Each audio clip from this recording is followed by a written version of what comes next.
NeoGen's Agri-Screen Test Procedure. The purpose of this presentation is to familiarize viewers with the proper protocol for NeoGen's Agri-Screen Fungal Pathogen Test Kits. This presentation serves only as a guide to supplement the written materials supplied with your test kit. To ensure accuracy in the performance of this test, please read and follow the test's written instructions in their entirety. NeoGen's Agri-Screen Fungal Pathogen Test Kit technology is based on a double antibody sandwich enzyme-linked immunosorbent assay, or DAS ELISA. The test's microwells are coated with a purified preparation of specific antibodies that produce accurate results in 90 minutes, which is a fraction of the time required for additional ELISA methods. This is how the test works. After the antibodies capture any target antigen present in a sample, a specific antibody enzyme conjugate is used to detect the captured antigen. The presence of an enzyme, such as alkaline phosphatase, is then detected by a colorimetric substrate reaction. Please note that these tests are intended only for an initial screening for plant disease. These kits are not intended for use as an exclusive diagnostic procedure. If you have a question about any of the tests or any of the procedures demonstrated in this presentation, please contact NeoGen. NeoGen's Agri-Screen test kits include all the microwell test strips, filter extraction bags, and reagents necessary to test up to 48 samples. The reagents include positive and negative controls, concentrated extraction and wash solutions, conjugate, substrate, and stop solution. In addition to the test kit materials, to perform the test you will also need a pipetter capable of delivering 50 to 100 microliters and a microwell plate reader capable of reading 605 to 650 nanometers. An orbital plate shaker is optional, but will help to expedite your results. The first step in conducting the test is sample preparation. Samples can be taken from stem tissue, root tissue, leaf tissue, or from cultured fungi. For each sample type, you will first need to prepare an extraction buffer. The extraction solution is supplied as a 5x concentrate. Therefore, for every 5 milliliters of working strength extraction solution required, add 1 milliliter of the concentrate to 4 milliliters distilled or deionized water. The pH of the prepared extraction buffer should be 7.1 to 7.3. To prepare a sample from stem tissue, cut approximately 2 inches or 5 centimeters from the stem. Slice the length of stem transversely through its center to expose the pith and cortex. Place the processed material into one side of an extraction bag and add 4 milliliters of extraction buffer.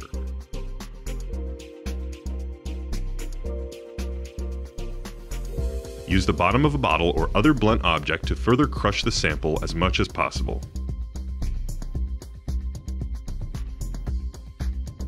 Remove the liquid from the side opposite the sample. The sample is now ready.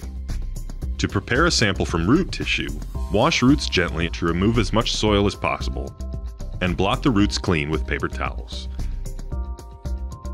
Place the processed material into one side of the extraction bag and add 4 milliliters of extraction buffer.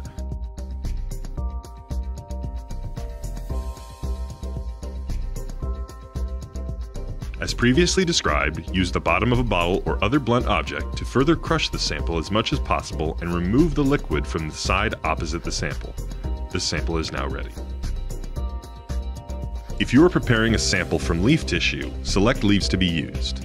If symptoms are present, select symptomatic leaves or portions of leaves for testing. Place the material into one side of the extraction bag and add 10 milliliters of extraction buffer.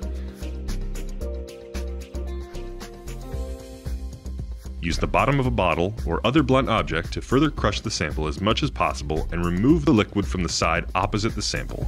The sample is now ready. Fungi grown in culture may also be used with these kits. Cultured materials may also include samples from agar or other solid media, liquid cultures, or materials used for culturing pathogens. For cultures grown on agar media, use a cork borer, number 5 or similar, to remove a plug containing mycelium from the edge of a colony. Place the processed material into one side of the extraction bag and add 4 milliliters of extraction buffer. Use the bottom of a bottle or other blunt object to further crush the plug as much as possible and mix the liquid. Remove the liquid from the side opposite of the sample. a sample is now ready. At least 30 minutes prior to the test procedure, remove the kit from the refrigerator and allow it to reach room temperature. It is very important that the kit is at room temperature in order to obtain accurate results.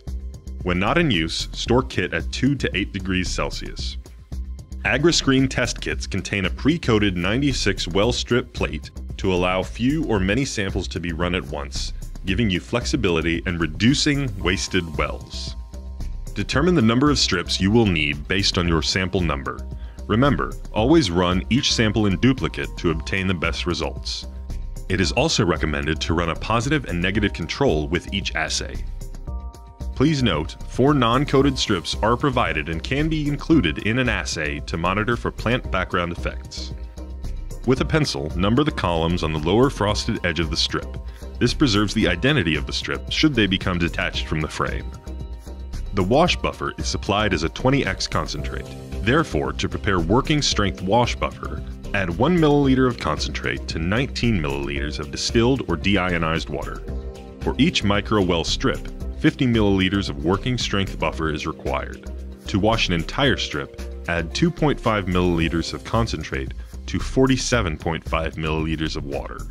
The pH of the working strength wash solution should be 7.7 to 7.9. Note that once an assay has started, all steps should be completed without interruption. Using a pipetter, place 100 microliters of positive control, negative control, and each of the prepared samples into the appropriate micro-wells.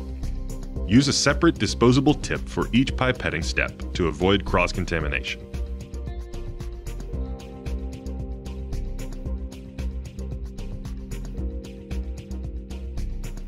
Place the micro-well module on the orbiting plate shaker and mix for 10 minutes.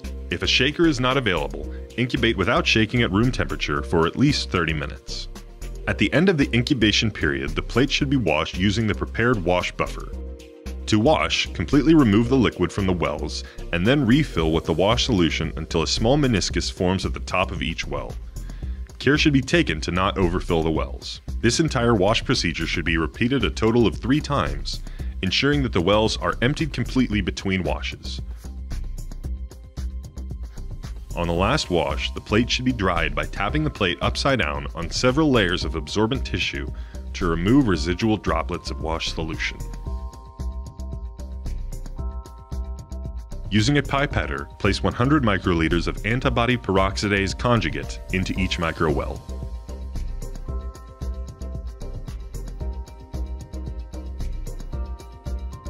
Again, incubate by placing the micro-well module on the orbital plate shaker for 10 minutes, or at room temperature for at least 30 minutes.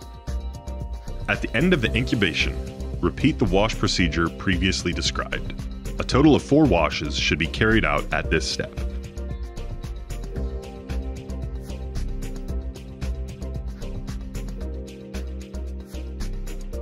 Using a micropipette, place 100 milliliters of substrate solution to each well.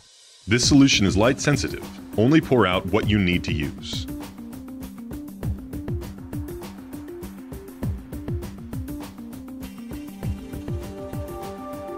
Incubate on the orbital shaker for 10 minutes or at room temperature for at least 30 minutes as previously described.